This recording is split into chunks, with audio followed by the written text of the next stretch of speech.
السلام عليكم ورحمة الله وبركاته. يقولون الكثير ولا يفعلون، والبعض يفعلون من غير ما يقولون، يقتربون من أجل المصلحة والبعض يبتعدون من أجل الوفاء، يعملون من أجل إرضاء أمهاتهم والبعض يأخذون من أمهاتهم لإرضاء شهواتهم، يدافعون من أجل بلدهم والبعض يشتمون بلدهم. حبايب قلبي، رجعنا وياكم من الحلقة الرابعة من برنامج دكتور حب. موضوع هذه الحلقة خط أحمر، تجمع شبابي ضم الكثير من الشباب المثقف وغير المثقف، الواعي وغير الواعي. هدفهم كان إدخال روح الفكاهة بين بعضهم بعيدا عن السياسة والنزاعات الطائفية، الأخوة النظيفة.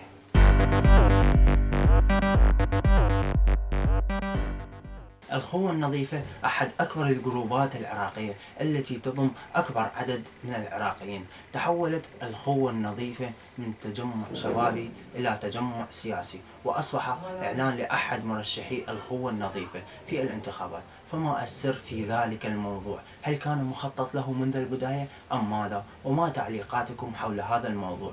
ولكم مني أطيب التحايا. نشوفكم في الحلقات الجاية. في أمان الله.